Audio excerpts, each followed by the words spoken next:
As far as your chapter 13 is concerned, that will take up after I do this 315. Let us do one standard so that standard does not come in between that particular chapter. That is the only reason I'm taking the standard up front. Okay.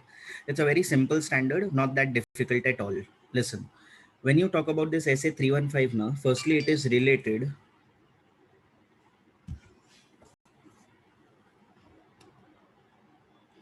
It is related to two things. One, it is related to your chapter number 2 and it is related to your chapter number 4. Now, why I say 2 and 4, I'll tell you the reason why. Firstly, if you have a look at the heading, what is the heading?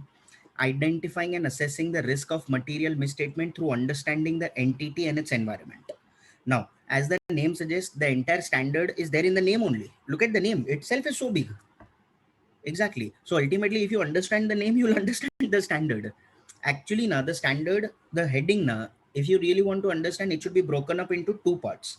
One is identifying and assessing the risk of material misstatement. This is your part one. But how do you do that? You do that through understanding the entity and its environment. So that is your part two. Now, my simple question, when I say risk of material misstatement, you already know it is nothing but the risk that the financial statements will be materially misstated when. Correct. Prior to audit, before audit. Correct. If you people appreciate, this is something which we people had done in chapter number 4, no? But my simple question to you, why does he want to identify? Why does he want to make an assessment? Correct. So that he can decide how much should be his NTE of AP. What is NTE of AP? Nature, timing, extent of audit procedures. If I say ROMM is high, then audit procedures will be more and vice versa. But use your common sense, no? When I say he has to decide the NT of AP, in other words, can I say what he is going to do is nothing but he is going to do planning. And that planning was covered by chapter number 2. That is why I say this standard is related to chapter 4 and chapter 2. Why? It is because chapter 4 told us that what is risks and chapter 2 told us why planning is necessary. And obviously in the planning, I will have to decide what will be my NTE of AP. All cool? Acha. If we further break up, there are two parts, two subparts. Now, what do you mean by two parts, two subparts? First part is identifying and assessing the ROMM. So, subpart, this is one, this is two.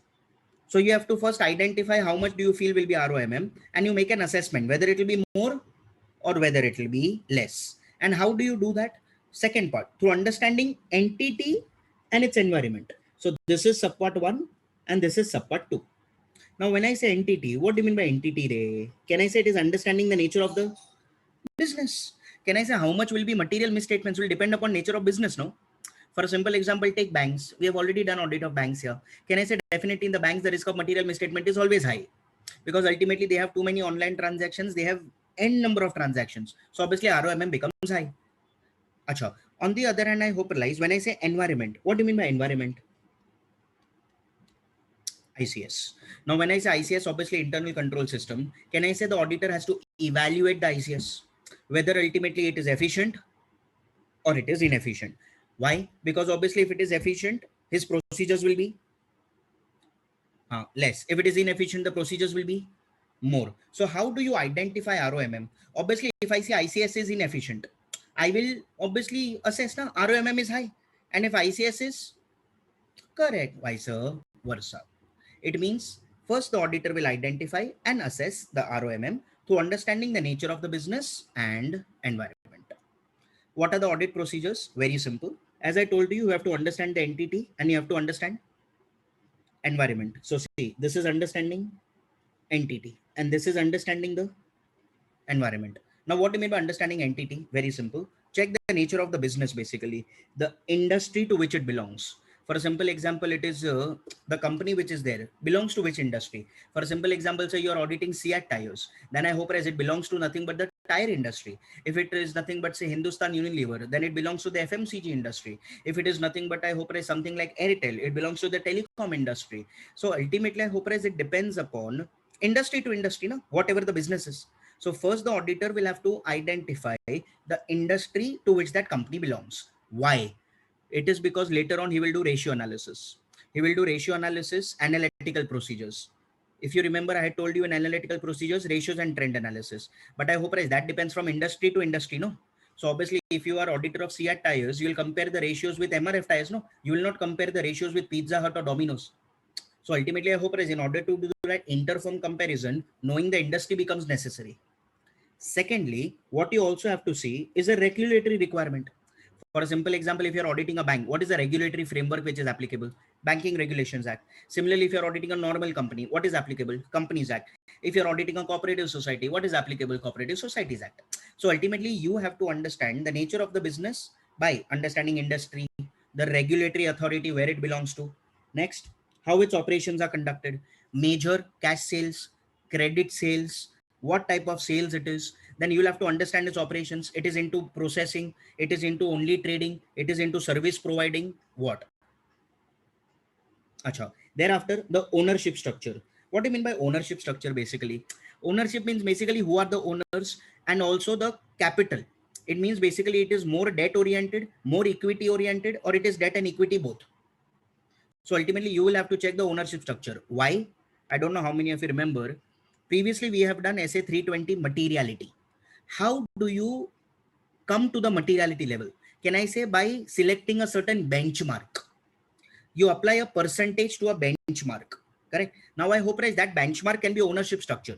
If I tell you that the company is entirely equity, all equity company. So if it is an all equity company, then obviously equity becomes your benchmark. So it is necessary for me to check the ownership. Thereafter, capital structure, same. Capital structure is that only how much debt, how much equity, etc.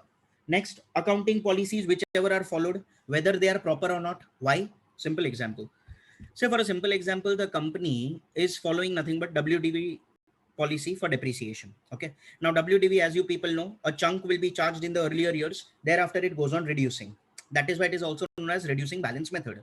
You will have to basically check whether that accounting policy is actually proper or not with respect to the nature of the business. Why? It is because it may so happen that say the business is more or less stagnant over the years. It means you are doing the business operations which are even throughout the year. If the business operations are even, then WDV method is not proper. Then there seems to be some manipulation. You are charging more depre. Whereas I hope if it is nothing but even, you should charge SLM. But if I tell you reverse, that ultimately it is seasonal in nature. They have nothing but chunk of the business in one season, and thereafter the season goes over, the business keeps on dropping. Then ultimately, obviously, the machinery keeps on dropping the usage. Then depreciation also should keep on dropping. Then ultimately, in that scenario, it is okay. Else, it is not okay. You understand what I'm telling? Acha. Thereafter, what are the objectives of nothing but the company? Profit oriented, non-profit oriented, major will be profit. Next, what are the strategies of the company? It should not be that it should harm to the members, harm to the shareholders. And lastly, the type of investments that it is making. The investment should be nothing but legal. It should not be something illegal. So how do you understand the entity? Very simple. Tell me. Relevant industry, the regulatory where it belongs. Next, the operations that it is carrying out.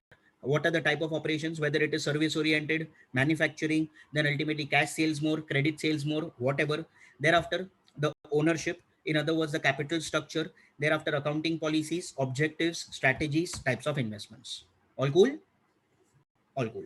On the other hand, when you talk about environment, what do you see? Basically, it is nothing but checking the ICS, as I told to you here. But I hope it is not only that. What you also have to see is whether the environment is IT or manual. Now I hope we have done automated environment. Yeah, come on. What is an automated environment? It is a business environment in which PODA is done by nothing but computer systems. What is PODA, those? Correct. Processes, operations, decisions, and accounting. Perfect. So ultimately, I hope if it is more IT oriented, risk is more. If the risk is more, obviously you will have to check more. Then see if the risk is more, ROMM is more, no?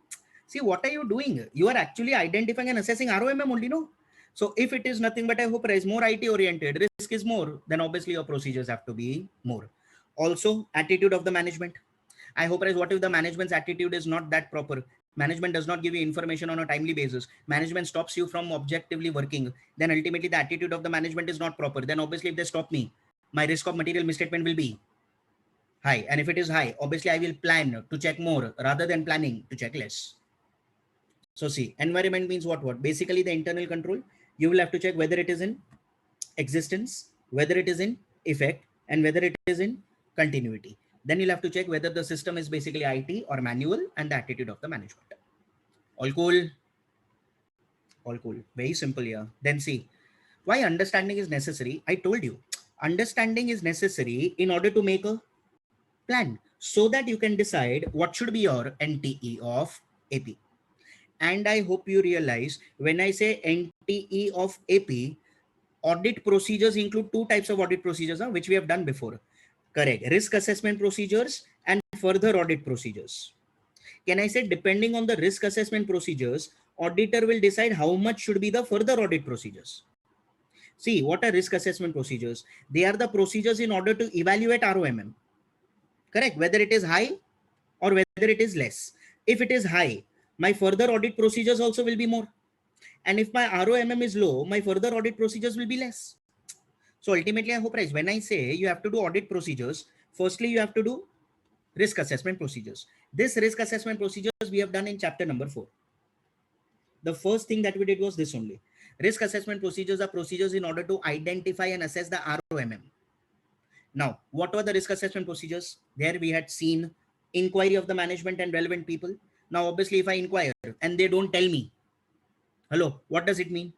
Obviously, that ROMM is high. How did I come to know? By inquiry. So, inquiry becomes my risk assessment procedure. Acha, I can do analytical procedures, trend analysis. For a simple example, the trend was upward 10-20%. Suddenly, the current year it came down. If in the current year it comes down, is the trend broken? Yes. If the trend is broken, obviously the risk is high. Then obviously I will plan to check more. Acha, then I will do observation. Oh, hello. For a simple example, whether the ICS is actually there or not. If the ICS is not there, obviously my ROMM becomes high. And if my ROMM is high, my further audit procedures have to be high. Acha, then I will basically do inspection. Whether ultimately I hope the records are actually in existence or not. If the records are only not there, something is missing. Obviously, my ROMM will be high. And if my ROMM is high, my further audit procedures have to be high. All cool? All cool. Come on, tell me. What is nothing but SA 315? Very simple. It is identifying and assessing ROMM. What do you mean by identifying? To see whether it is there or not. Assessing. After you see it is there or not, you decide whether it is more or whether it is less. And how do you do it? Through understanding the entity and its environment. Entity and environment, two different things. Entity, nature of the business. Environment is nothing but the environment where the business functions. Now, when you talk about nature of the business, what do you know in the nature of the business? What all will you check? Correct. Business is more nothing but equity oriented or it is debt oriented. So capital structure, you will check the objective, you check the strategy, you'll check the investments made, you will try to check the accounting policies they are following, you will check nothing but the operations, the industry, etc. On the other hand, environment, very simple. Whether ultimately the ICS is there or not, it is working or not, effect or not, continuous or not. On the other hand, you'll have to check whether the business operations, it is automated or it is manual. If it is more automated, obviously it is more risk. Since it is more risk, you'll have to check more. And lastly, obviously, you'll have to check the attitude of the management. If the attitude of the management is bad, then ultimately, obviously, ROMM is high. And if ROMM is high, your procedures also should be high. Now, why is understanding necessary of this environment and entity? Very simple. Understanding is necessary in order to decide two things. One, the plan and the NTE of AP. Obviously, I'll have to draw up a plan in which I will have to write my NTE of AP. And this includes risk assessment procedures. Risk assessment procedures are done in order to identify and assess ROMM only. What are risk assessment procedures? We are done there. Inquiry. So I'll ask to the management. If they give proper answers is good. If they don't give proper answers, ROMM is high. Analytical procedures, ratios, trend analysis, everything we have done in SFI 20. And observation and inspection of nothing but the ICS and the records, whether they are reliable or not. All cools? All yours. Finish it.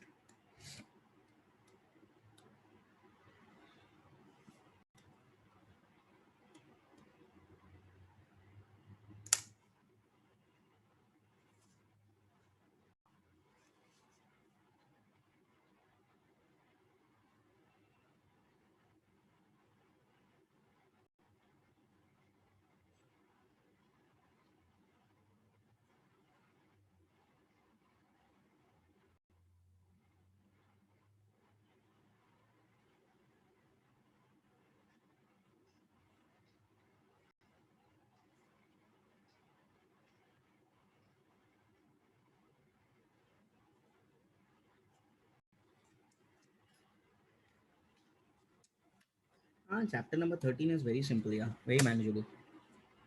Nothing that great about it. It's an interesting chapter. It's a bit lengthier in the sense that there are many questions which are there. Yeah, but then very simple also.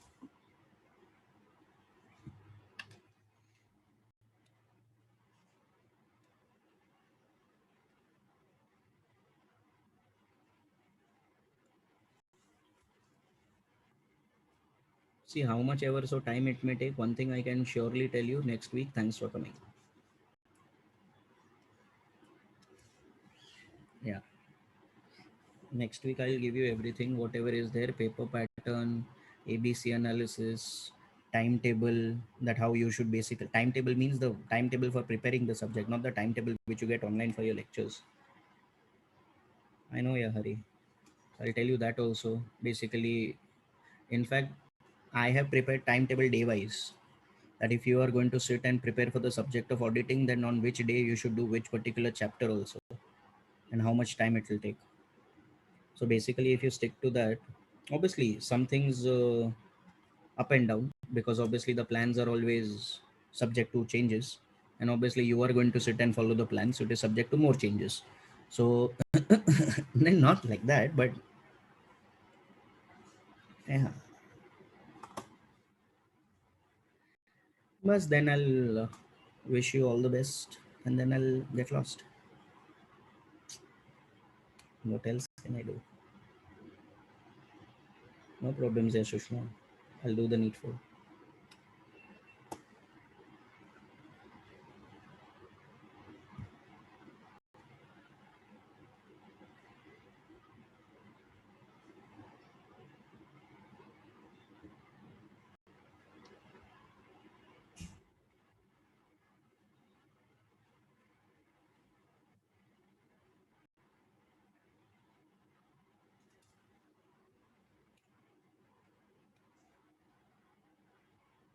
So more correct.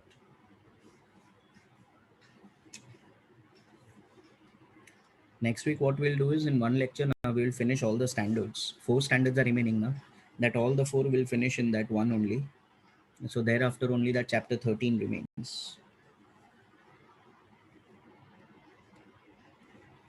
Come on, your first side done? No.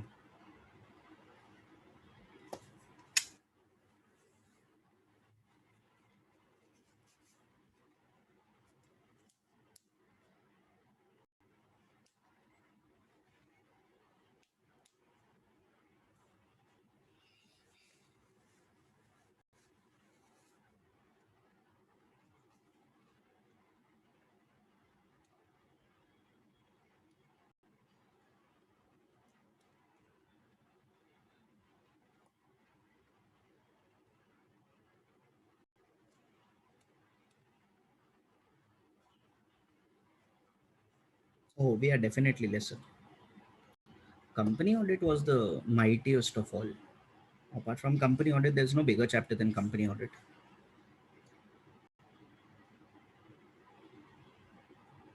Here also in chapter number 13, there are various questions.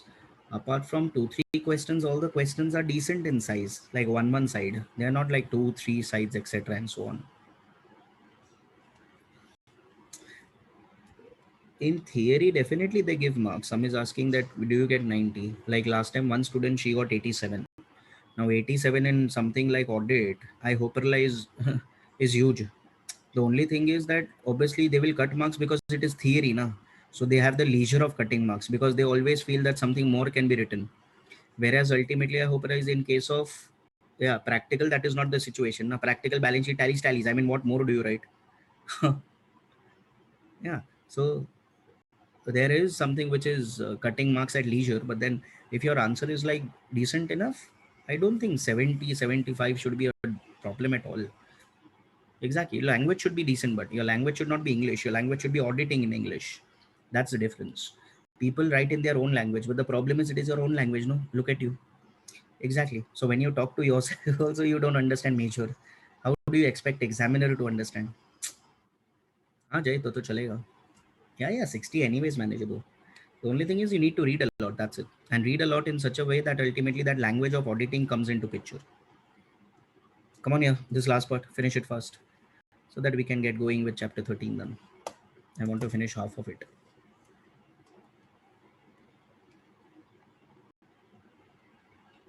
Exactly. You just need to write the fancy names.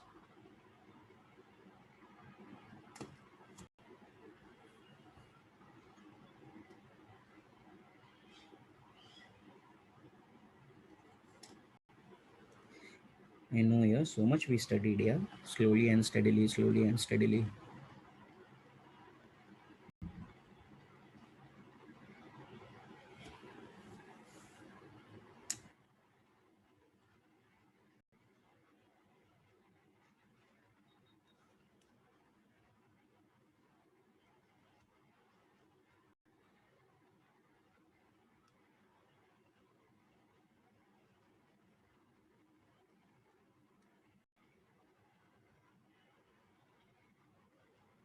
Yeah. हाँ ना, खत्म होने को आ गया.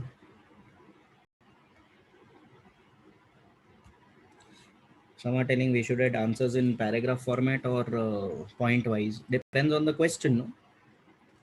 Some answers are paragraph wise, some answers are point wise. Point wise is always better comparatively, though.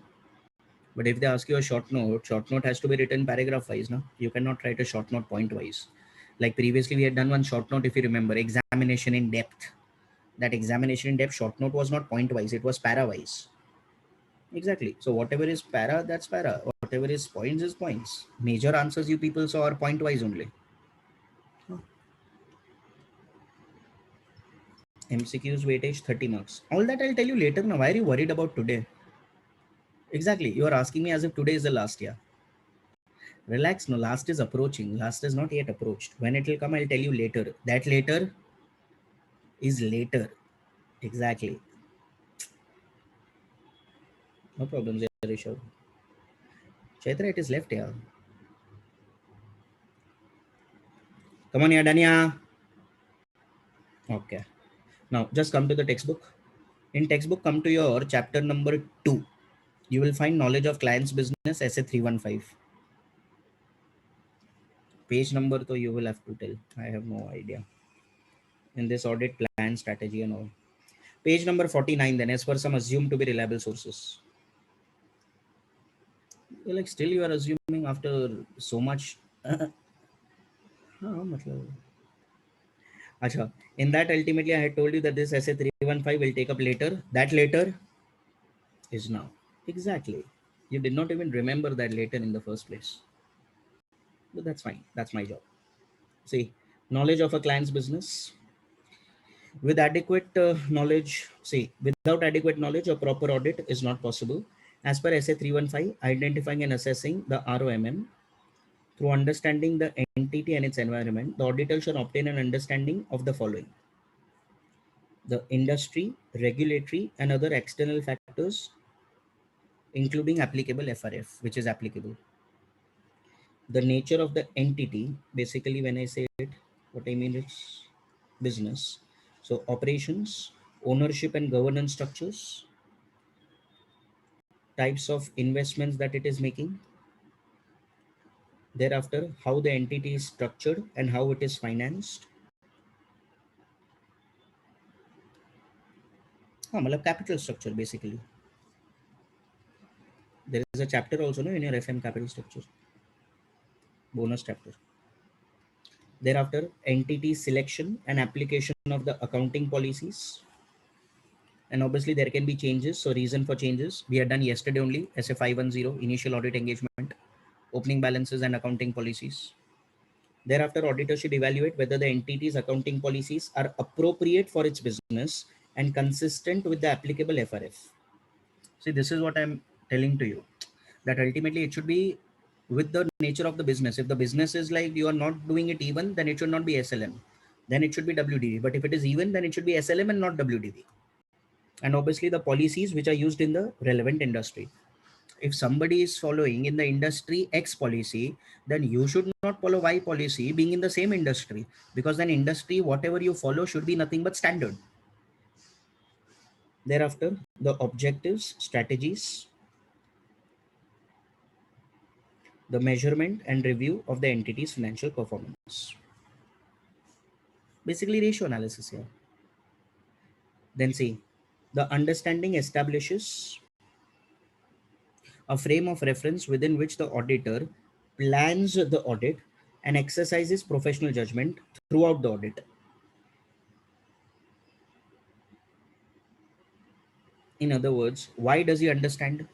See, for assessing ROMM, whether it will be more or whether it will be less. For determining materiality, so this is what I was talking about. I hope realize materiality. How do you get, Rebaba? Can I say materiality level is a percentage into the benchmark? Now this benchmark will be what? That depends upon the nature of the business, no? Thereafter, considering the appropriateness and selection and application of accounting policies. Identifying areas where special audit consideration may be necessary. Now, for example, there are related party transactions, then you'll have to see there whether the related party transactions were conducted on proper terms and conditions or not. So that is special area. Similarly, say if you are into trading business, then stock is a special area. If you are into manufacturing business, then fixed asset is a special area. And lastly, evaluating the sufficiency and appropriateness of audit evidence obtained.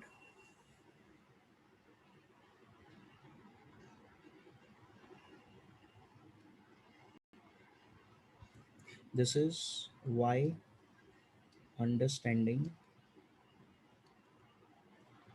the entity is necessary. This is the question.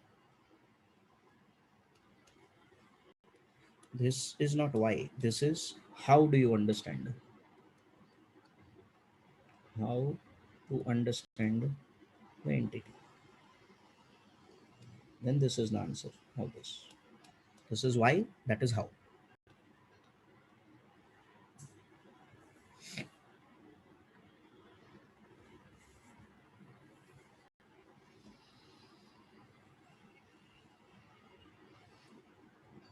Come on, yeah, done, yeah. Bas, that's it. Finished. See. Tell me if it was difficult. Can I say very manageable standard? Yeah. The only thing that you should know the heading properly, because the entire standard is there in the heading only. Identifying and assessing the ROMM through understanding entity and its environment. All cool? All cool. Come to the notebooks. Take a fresh page.